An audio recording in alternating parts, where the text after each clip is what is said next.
Bonjour Raphaël, merci de nous accueillir aujourd'hui pour cette interview. Donc comment es-tu arrivé au Cambodge? Je suis arrivé au Cambodge par bateau.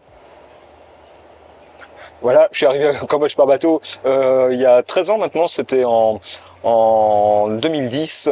On avait quitté la France avec ma femme et ma fille de 5 ans à l'époque. On cherchait en fait à quitter cette vie un peu folle de la course à l'échalote, c'est-à-dire qu'en France on courait tout le temps, on courait partout pour emmener les enfants à l'école, pour aller faire les courses. Enfin, c'était une vie très remplie, mais remplie de beaucoup de temps perdu. Et on cherchait à vivre autre chose et on a décidé de s'expatrier. On savait pas trop où à l'époque. L'Asie du Sud-Est nous tentait bien parce que ce sont des pays chauds. On voulait de la chaleur. On vient de Metz, donc voilà. Bonjour à tous mes amis messins. On cherchait un pays où il fait beau, etc. Donc on ne savait pas trop où aller. Peut-être le Laos nous plaisait. On est arrivé à Hanoï. On a descendu le Vietnam. On est rentré au Cambodge par le fleuve, par Cho Doc. Oui, donc tu es vraiment arrivé par bateau. Oui, tout à fait. D'accord, ok. Tout à fait. Oui. On est arrivé à Phnom Penh. Et alors que tout ce qu'on avait lu sur le Cambodge était négatif, sur la corruption, les mines, les maladies, etc., on était absolument enthousiasmés par le pays, par les gens. On est resté pratiquement un mois à Phnom Penh parce que notre fille avait 5 ans, donc on ne bougeait pas beaucoup. Et puis ensuite, on est parti sur Siem Reap. Et de Siem Reap, on est reparti sur le Laos jusqu'à Luang Prabang, où on avait peut-être l'intention de s'établir. Et puis ma femme a jugé que Luang Prabang était peut-être un petit peu trop perdu. Il y avait une toute petite école française, c'était difficile d'en sortir en cas d'urgence, etc. Alors que Siem Reap offrait tous les avantages. Donc nous sommes revenus sur Siem Reap et on s'est installé à Siem Reap qu'on a quitté il y a 2 ans. Il y a 2 ans suite au Covid. Voilà. Vous avez donc choisi de vous installer à Siem Reap, on est en 2010. Ouais. Et qu'est-ce que vous avez fait en fait à Siem Reap quand vous êtes arrivé? Au Siem Reap, Sophie a donné des cours de français dans une école internationale. Et moi, j'ai commencé à faire des tableaux Excel. J'aime beaucoup les tableaux Excel. Certains voient l'avenir dans des boules de cristal. Moi, je vois l'avenir dans des tableaux Excel. Je me disais, tiens, pourquoi pas monter une guest house? Et à force de faire des moult tableaux Excel sur moult guest house, je me suis dit qu'en fait c'était très difficile de gagner sa vie avec ça, quoi. C'était vraiment très dur. Donc j'ai cherché autre chose. J'ai eu la chance de rencontrer Serge Billot, qui avait à l'époque 13 ou 14 restaurants et qui cherchait quelqu'un pour animer un petit peu son staff, et par la suite qui cherchait à manager son équipe de maintenance. Donc j'ai assuré la maintenance de ces 14 restaurants. Donc il y a toujours un ventilateur qui ne marche pas, un réfrigérateur à changer, et patati et patata. Ça a duré pas mal d'années, tout ça. Voilà. Et parallèlement à ça, un jour, je discutais avec Diane. Tu as connu Diane Carwen, qui était là depuis déjà une bonne dizaine d'années quand je suis arrivé. Et je lui disais, mais écoute, moi, ce qui me manque ici, c'était le spectacle vivant, la culture. Et elle m'a dit, elle a eu cette réponse géniale qui a dit, mais s'il n'y a pas, t'as qu'à le faire toi-même. Et le Cambodge, c'est quand même le pays des possibles. C'est possible. Et alors là, je me suis dit, oui, pourquoi pas, ok, banco. Et j'ai monté la première pièce en 2012 avec Sophie, ma femme. C'est Petits crimes conjugaux, un petit drame intimiste où j'ai juste 2 personnages. Et tout est venu tout seul, quoi. Ça a été. Je cherchais un endroit. Pierre m'a prêté Encore Village, qui est peut-être le plus bel endroit de l'Asie du Sud-Est pour faire du théâtre. Serge, que je ne connaissais pas à l'époque, me dit, écoute, si tu as besoin de décor, tu viens chez moi, tu le prends.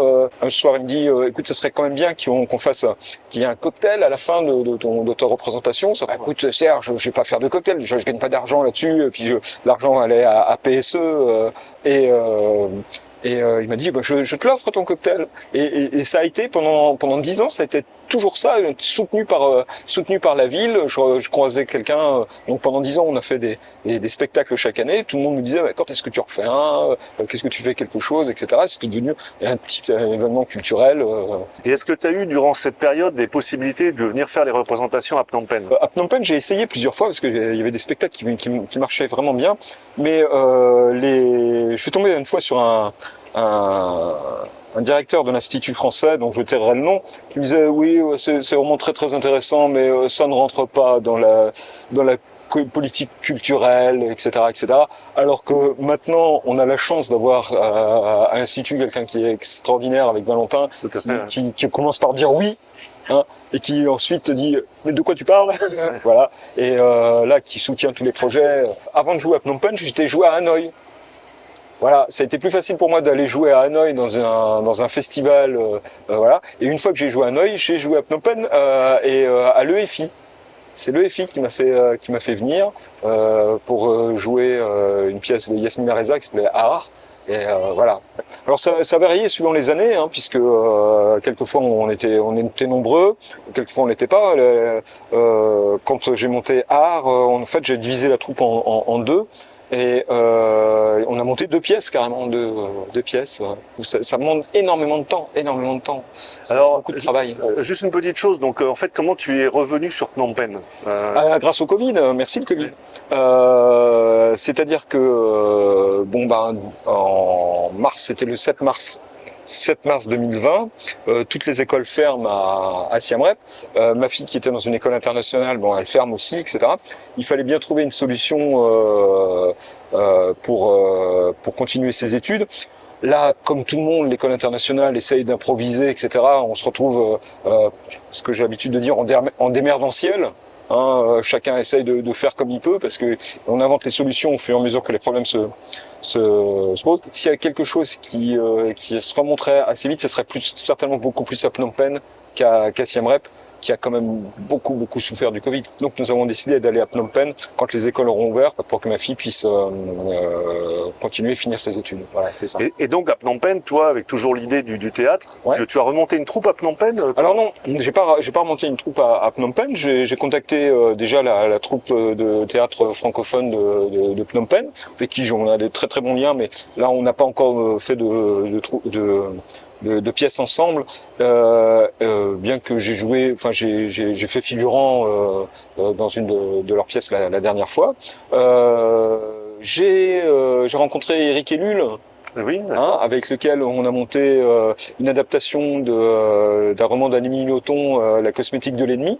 On a fait ça la dernière fois. Là, je suis en train d'essayer de remonter Art avec deux autres amis, mais surtout j'ai recontacté en fait la troupe d'improvisation des Impro-Rock. Les Impro-Rock qui est une troupe qui est très ancienne comme ça, mais qui a énormément aussi souffert du Covid. Et puis du décès de Alex, un gars extrêmement brillant qui, je sais pas s'il avait la quarantaine, est mort subitement, etc. Et ça a beaucoup plombé. Je suis allé voir Delphine et Perrine. Et je leur ai dit, voilà, il faut qu'on remonte les impro-rock, etc. Et puis on s'est mis d'accord que oui. Et puis on se retrouve maintenant donc tous les mardis soirs, qu'il pleuve ou qu'il pleuve. Qu'il vente ou qu'il neige, on pourrait dire. Mais non, non. Voilà, qu'il pleuve ou qu'il pleuve, on se retrouve pour jouer. Alors là, on est en train de voir pour un autre endroit, mais pour l'instant, on se retrouve donc à Tryon Park. La prochaine fois, ça sera certainement à côté des archives nationales. On vient de trouver un nouvel endroit qui devrait se concrétiser incessamment. Et à Tryon Park, vous jouez où en fait? Dans le restaurant. D'accord. Dans le restaurant, je suis allé voir Alexis de Surin qui m'a dit écoute, pas de problème, je te prête un endroit, etc. Et puis au fur et à mesure que son espace se remplissait, etc. Bon, pour priorité au commerce, c'est absolument normal.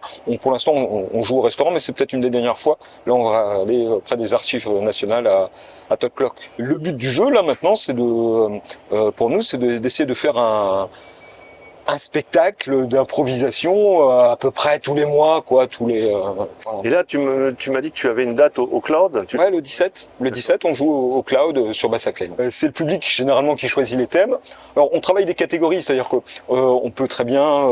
Il y a différentes catégories en improvisation. Par exemple, une catégorie, ça peut être l'abécédaire.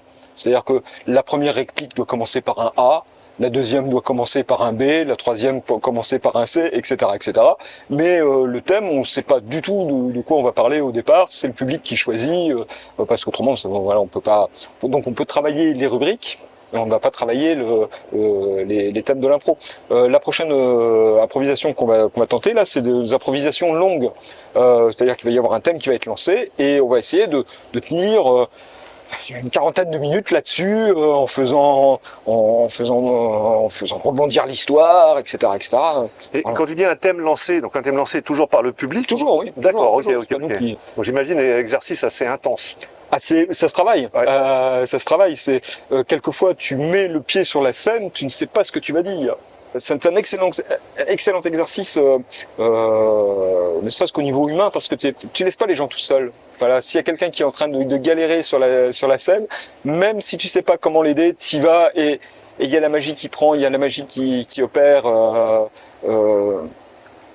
Un des spectacles qu'on avait fait ici au Glass House il y a quelques temps, c'était avec beaucoup de nouveaux. Ils étaient terrifiés à l'idée de monter sur scène, de se confronter à un public. Mais le public non-pénois est très très bienveillant. Au débriefing, ce qu'ils ont retenu, c'est l'entraide. C'est voilà, j'étais en train de galérer là-dessus. Heureusement que tu es venu pour me proposer un truc, pour me sortir de là, etc. C'était vraiment super. Est-ce que tu as d'autres projets? On parlait de pièces de théâtre tout à l'heure. Est-ce que tu as d'autres projets de monter des pièces de théâtre spécifiques dans Phnom Penh?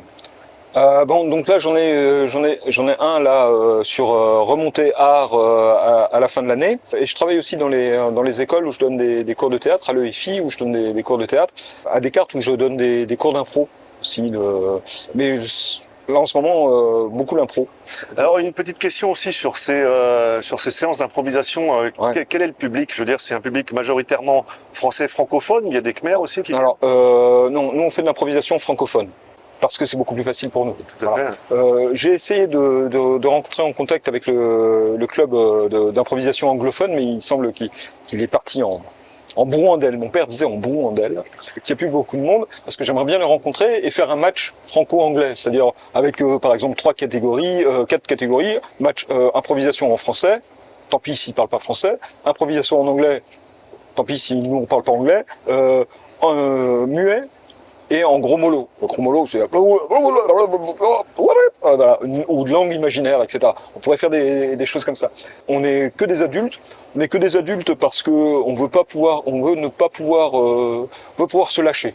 Quelquefois, on fait des blagues qui sont graveleuses, qui peuvent être vraiment très déplacées, mais ça ne porte aucune conséquence. C'est des choses qu'on pourrait pas faire devant un gamin de 13 ans. Parce que quelque part on est leur modèle, etc., etc. Et je ne peux pas sortir quelque chose de raciste, d'antiféministe, etc. devant. Voilà. Et nous on le fait et ça ne porte à aucune conséquence. Oui, puis c'est dans un cadre de spectacle. Voilà. Et c'est entre nous et ça reste entre nous. Donc j'invite tous ceux qui seraient tentés par l'improvisation de venir nous rejoindre les mardis. C'est gratuit. C'est gratuit. Le spectacle marche au chapeau. Le chapeau la dernière fois nous a permis de nous payer de superbes t-shirts presque grenat. Comme on est grenat, on a du rouge, mais c'est pas grave. Et puis de rejoindre le groupe qui est très très très bienveillant. Une chose qu'on a faite aussi il n'y a pas si longtemps que ça, c'était en avril. On a la chance d'avoir en Asie une ligue d'improvisation asiatique francophone. Et on s'est retrouvé avec Singapour, Ho Chi Minh, Hanoï, Shanghai, Bangkok. On s'est retrouvé à Bangkok, comme ça. Donc c'est extraordinaire. On retrouve des gens du quatre coins de l'Asie, comme ça, des gens qu'on ne connaît pas et avec lesquels on va jouer, etc. C'est éventuellement un projet qui devrait se répéter tous les ans. Oui, que ça va se répéter tous les ans. Après, il faut avoir les infrastructures pour le faire. Là, on est un petit peu léger à Phnom Penh pour accueillir tout le monde là, mais peut-être que la prochaine fois, ça va se faire, pas moi, certainement à Singapour ou à Bangkok. J'ai une question aussi. Donc, tu es arrivé au Cambodge en 2010, on est en 2023. Comment tu as vécu cette transformation du pays? Je suis toujours partagé. Je suis toujours partagé. D'un côté, je suis content que le Cambodge se développe. C'est-à-dire que quand je suis arrivé, il y avait que des Camry, hein, des Camry, quelques mobylettes, beaucoup de vélos. Hein, voilà. Maintenant, il n'y a plus de Camry. Voilà, il y a presque plus de vélos. Voilà. Donc, je suis bien content que ça se développe. J'ai vu Aeon se construire, le premier Aeon se construire, un centre commercial, etc. À Siem Reap, nous, on était plus local, c'était encore Market qui se déplaçait d'emplacement en emplacement pour devenir presque un gros supermarché, etc. Et puis d'un autre côté, c'est pas pour ça que j'ai fui l'Occident, quoi. Je suis pas parti de France pour aller m'acheter des chaussures Bata ou aller chez Decathlon, etc. Donc voilà, j'ai l'impression que le monde s'uniformise. En 2018, on est allé en Chine avec ma femme.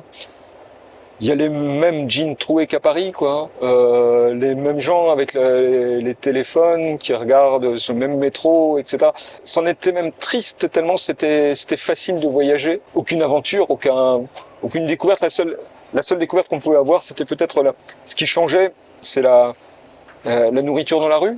Voilà, tu mangeais pas du baicha, tu mangeais des dumplings, voilà. J'ai l'impression que le monde s'uniformise, ne serait-ce que dans les vêtements, quoi. Si je suis habillé comme ça, je pourrais être habillé comme ça à Bogota, à San Francisco, peut-être pas parce qu'il fait froid, mais à Rome, à Kinshasa. Ça serait pareil, quoi. Tout le monde s'habille pareil. On écoute les mêmes musiques. On peut retrouver les mêmes fringues partout. Et côté infrastructure, qu'est-ce que tu as vu? Qu'est-ce qui t'a ou surpris ou choqué sur justement tout ce développement Mais maintenant, c'est incroyablement facile, quoi. Le transport pour aller à la mer maintenant, pour aller ou la Nationale 6, c'est très très facile. Donc les infrastructures se développent et on ne peut qu'être content pour ça. La ville pousse beaucoup en hauteur aussi aujourd'hui. Hein, ouais, donc, ouais, oui, quand je suis venu, il y avait beaucoup moins moins d'immeubles. Hein. Ouais, beaucoup moins d'immeubles. Bon, c'est bon. Et toi, comment tu vois ton avenir? Je me suis posé la question il n'y a pas si longtemps que ça de savoir si je devais rentrer en France ou pas et ou partir ailleurs. Partir en France, ça serait aller où? Mes enfants sont en région parisienne, partie de ma famille est en Lorraine. J'aurais pas assez d'argent pour bien vivre. À 60 ans, qu'est-ce que tu vas pouvoir trouver comme boulot? C'est un peu difficile. Alors, on m'a dit qu'il y avait par exemple des boulots de chauffeur de bus. J'ai rien contre les chauffeurs de bus. Il faut des chauffeurs de bus. J'ai pas de vocation pour ça. Voilà. Donc, si c'est pour vivre dans un petit HLM sous le gris de la France, quand même. Bon, c'est pas la vie que je veux. Donc je me vois bien rester ici tant que le pays voudra de moi ou peut-être partir. Ici j'ai un peu j'ai des amis, j'ai des activités. Nous immigrés, expatriés, je sais pas comment on peut dire. Si on a au moins une qualité, c'est qu'on est, j'ai l'impression, beaucoup plus ouvert sur les autres. On n'hésite pas à lier le contact avec des gens. Des nouveaux, on sait que généralement ils vont repartir dans 2-3 ans, etc. Mais ça n'empêche pas qu'on a peut-être plus de contacts et j'ai pas mal d'amitiés comme ça qui sont forgées, qui vont rester, même si les gens maintenant sont partis en Espagne, en Afrique. Tu peux nous parler du coût de la vie au Cambodge, hébergement, nourriture Bah, ça dépend comment tu vis, surtout comment tu manges. Tu peux très très bien trouver de chouettes appartements pour 300, 400, 500 dollars. Enfin, après, ça dépend de la taille de ta famille. On a la chance, en étant français, d'avoir un système scolaire avec des bourses. Ça, c'est une chance incroyable. C'est-à-dire que celui qui est sans le sou peut quand même avoir le niveau d'études en français, c'est-à-dire à Descartes. C'est extraordinaire. Alors, je sais pas comment ça se passe dans les autres petites villes du royaume. Bon, il y a une école à Siem Reap, il y a une école à Battambang, mais ailleurs, je sais pas trop. Le point noir, c'est la santé. C'est la santé. Si on n'est pas assuré. On risque bêtement de mourir parce qu'on ne va pas être soigné, on risque de mourir aux portes de l'hôpital. On connaît tous des gens qui sont morts comme ça. Donc ça, c'est deux choses qui sont primordial à mon goût. Et puis ensuite, si on mange dans la rue, on peut manger pour $1, $1,50, $2, $2,50, $3 quand on fait Montmans. Voilà. Par contre, si on veut manger dans un restaurant barang ou si on veut manger barang à la maison, c'est-à-dire français, bah, le moindre camembert, ça nous coûte $7-8, etc. Voilà. Voilà. Mais toujours est-il que je me suis acheté un short il n'y a pas si longtemps que ça, un short que je vais pouvoir mettre du 1er janvier jusqu'au 31 décembre. Hein, j'en change, hein, j'en ai acheté plusieurs. À $7,50 et qui était prêt à partir pour l'Europe où il était déjà étiqueté à 39 €. Et à 39 €, le short, tu le mets 4-5 mois peut-être, 6 mois grâce à la canicule, merci la canicule. Mais voilà, donc le coût de la vie n'est absolument pas le même, quoi. Oui, Raphaël, est-ce que tu as quelque chose d'autre à ajouter Sur le Cambodge? Oui. Bah, le Cambodge, bah, c'est un pays qui nous a plu. Mais je crois que ce sont surtout les Cambodgiens. Les Cambodgiens qui sont des gens, je trouve, absolument extraordinaires parce que bon, le pays, alors je vais peut-être me faire des ennemis comme ça, mais bon, il y a des coins magnifiques, notamment à Siem Reap, etc. Mais la nourriture est pas mauvaise, mais les gens sont extraordinaires. Les Cambodgiens sont serviables, gentils, honnêtes. Bah, écoute, merci beaucoup pour ce temps passé avec nous aujourd'hui. Et en attendant, je te souhaite une bonne continuation dans les projets théâtre, improvisation. Ouais. Et peut-être à très bientôt. Ben bientôt, le 17 au Cloud ou plus tard même sur scène avec nous, quoi. Vous êtes les bienvenus. Voilà. Merci.